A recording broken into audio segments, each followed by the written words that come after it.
8 congressman senator के द्वारा पत्र लिखा जाना बहुत बड़ी बात है और ये ग्लोबलाइज हो गया है मैटर पूरा।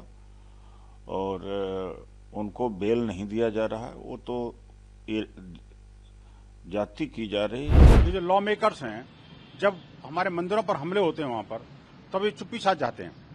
आखिरकार ये लॉ मेकर्स तब क्यों नहीं बोलते जब परसेंटली हिंदुओं को का परसिक्यूशन बांग्लादेश में होता है, पाकिस्तान में होता है और जो अफगानिस्तान में होता है।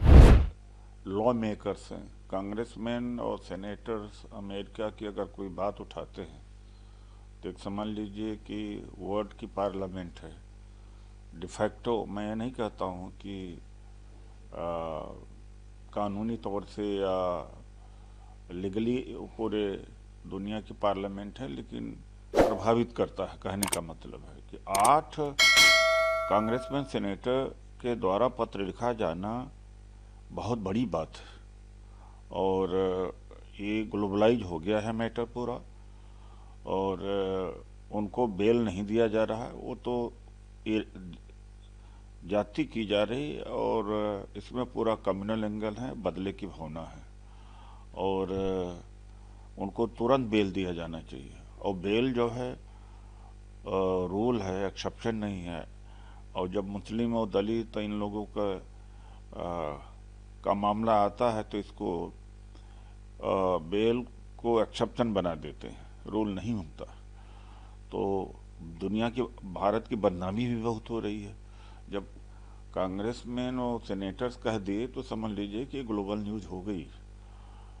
मेयर का तो इतना इम्पोर्टेंट नहीं होता है, लेकिन कांग्रेसमैन सेनेटर्स की बात बहुत इम्पोर्टेंट होती है। बड़ा ताज्जुब होता है कि अभी नए नए मेयर हुए हैं, मेयर न्यूयॉर्क के हुए हैं और फेयर ट्रायल भारत को बोल रहे हैं। अरे कम से कम अमेरिका में जो रेसिज्म चल रहा है उस पर बोला हो तो समझ में आता। ये जो लॉ मेकर्स हैं, जब हमारे मंदिरों पर हमले होते हैं वहां पर, तब ये चुप्पी साध जाते हैं। आखिरकार ये लॉ मेकर्स तब क्यों नहीं बोलते जब परसेंटली हिंदुओं को का परसिक्यूशन बांग्लादेश में होता है, पाकिस्तान में होता है और जो अफगानिस्तान में होता है। आप सोचिए, अफगानिस्तान में हम 0 पर आ गए लगभग, पाकिस्तान के अंदर 1% रह गए, अफगानिस्तान जो बांग्लादेश के अंदर जहां 37% थे, कभी 7% रह गए। लेकिन क्या इनमें से कोई सीनेटर बोला है क्या? ममतानी जी कहते तो भारतीय मूल का है ये, लेकिन कैसा मूल है इनका, ये इनके फर्स्ट स्टेटमेंट से पता लग रहा है।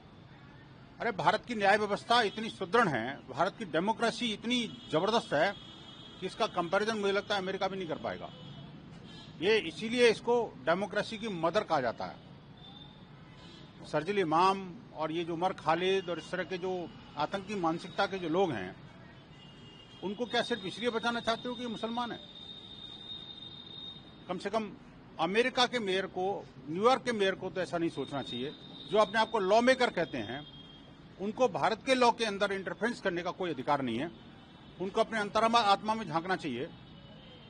भारत की फेयर ट्रायल दुनिया के अंदर फेमस है।